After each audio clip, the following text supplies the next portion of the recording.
राधे राधे दोस्तों, आप सभी का आपके अपने चैनल धर्म शक्ति में स्वागत है। हिंदू धर्म में कपिल मुनि का नाम तो आप सभी ने सुना ही होगा। इन्हें भगवान विष्णु के 24 अवतारों में 5वां अवतार कहा जाता है। पुराणों में इन्हें अग्नि का अवतार और ब्रह्मा जी का मानस पुत्र भी बताया गया है।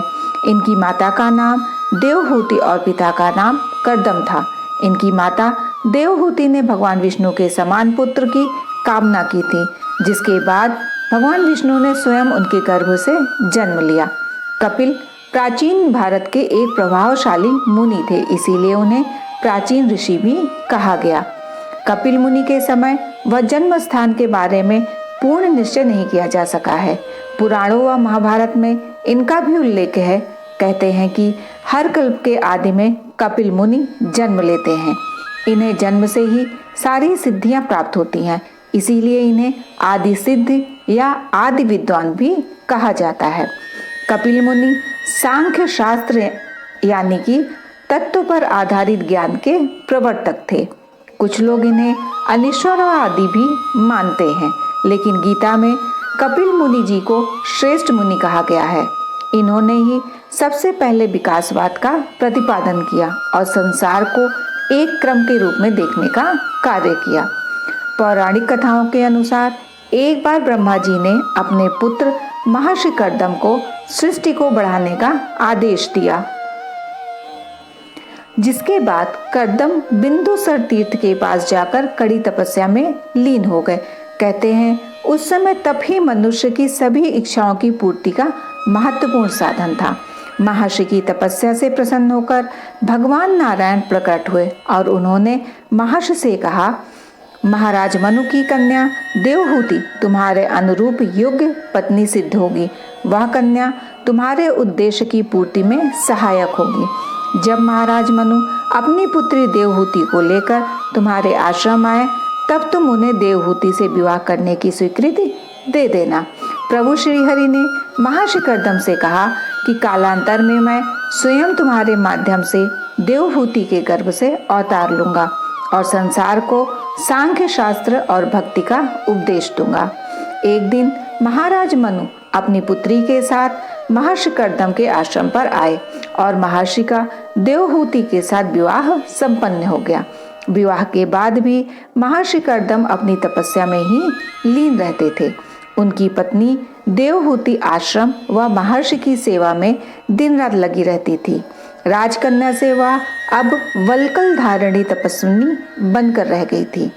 उनकी पति भक्ति और सेवा से प्रसन्न होकर महर्षि ने उनसे कहा, हे कल्याणी, तुमने मेरी सेवा में अपने आप को सुखा डाला है। मैं तुमसे प्रसन्न हूँ। मैं तुम्हारी कौन सी इच्छा पूरी कर सकता हूँ। देवहूति ने संतान प्राप्ति की कामना जाहिर की, जिसके बाद देवहूति ने 9 पुत्रियों को जन्म दिया। एक दिन महर्षि कर्दम ने पूर्ण वैराग्य का उदय हुआ, जिससे उन्होंने अकेले ही तप के लिए वन जाने का फैसला किया। यह सुनकर देवहूति ने व्याकुल होकर उनसे कहा, देव, मैं इंद्रियों के विषय में मूढ़ बनी रही हूँ। मैं आपके प्रभाव से अनभिज्ञ रही, फिर भी आप जैसे महापुरुष का संग कल्याणकारी होना चाहिए। प्रभु, मेरे उद्धार का मार्ग बताने की कृपा करें। पत्नी की यह बात सुनकर महर्षि बोले, भद्रे, आप परेशान ना हो। तुम्हारे गर्भ से परम पुरुष प्रकट होने वाला है। वे तुम्हें तत्व ज्ञान का उपदेश देगा। मैं उनका दर्शन करके ही यहाँ से जाऊंगा। उसके बाद समय आने पर भगवान कपिल ने देवहूति के गर्भ से अवतार लिया, जिनके दर्शन करने के बाद आदेश लेकर महर्षि तप के लिए वन में चले गए। भगवान कपिल ने अपनी माता देवहूति को तत्व ज्ञान का उपदेश देते हुए कहा, यह मन ही मनुष्य के बंधन और मोक्ष का कारण होता है। मनुष्यों को सभी ओर से अपने मन को खींचकर भगवान के स्वरूप में लगाना चाहिए। माता को भक्ति व सांख्य शास्त्र का उपदेश देकर भगवान कपिल समुद्र तट पर चले गए, जहां समुद्र ने उन्हें अपने अंदर स्थान दिया। माता देवहूति भी अपने पुत्र का उपदेश सुनकर भगवान में अपना मन लगाकर मुक्त हो गई। भगवान कपिल द्वारा दिए सांख्य शास्त्र के उपदेश का उद्देश्य तत्व ज्ञान के द्वारा मोक्ष प्राप्त करना है। ब्राह्मण ग्रंथों में यज्ञ कर्म के माध्यम से अपवर्ग की प्राप्ति बताई गई है। कर्म कांड से हटकर ज्ञान कांड को महत्व देना सांख्य की सबसे बड़ी विशेषता है। उपनिषदों में ज्ञान को कर्म से ऊपर यानी श्रेष्ठ माना गया है। कपिल मुनि के गुरु नारद मुनि थे। नारद मुनि ने ही कपिल मुनि को श्रीमद् भगवत पुराण लिखने के लिए प्रेरित किया था। भगवान कपिल जी ने ही सबसे पहले ध्यान और तपस्या का मार्ग बतलाया था। कपिल मुनि ही सांख्य दर्शक के प्रवर्तक थे। कपिल मुनि भगवत धर्म के प्रमुख 12 आचार्यों में से एक हैं। कपिल मुनि के नाम से कई ग्रंथ प्रसिद्ध हुए हैं, जैसे कि सांख्य सूत्र, तत्व समास, व्यास प्रभाकर, कपिल स्मृति आदि। महाभारत में कपिल मुनि के उपदेश को कपिल गीता के नाम से जाना जाता है। कपिल स्मृति ही इनका धर्मशास्त्र है। ज्ञान को साधना का रूप देकर भगवान कपिल ने ही त्याग, तपस्या व समाधि को भारतीय संस्कृत में पहली बार प्रतिष्ठित किया। कहते हैं कि भगवान कपिल हर कल्प के आदि में जन्म लेते हैं। कपिल मुनि के क्रोध से ही राजा सगर के 60,000 पुत्र भस्म हो गए थे।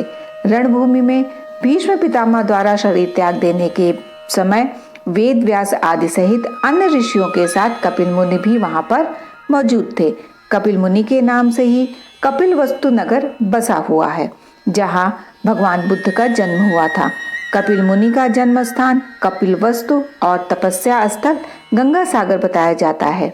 कहा जाता है कि कपिल मुनि ने साधारण मानव समझकर भगवान राम, माता सीता व लक्ष्मण जी को अपनी कुटिया से बाहर निकाल दिया था, जिसके बाद वे बहुत पछताए थे।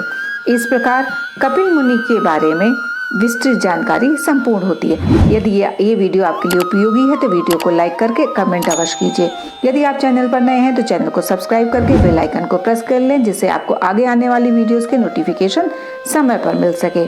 आप और आपके परिवार पर माता लक्ष्मी और श्रीहरि की कृपा सदैव बनी रहे। राधे राधे दोस्तों।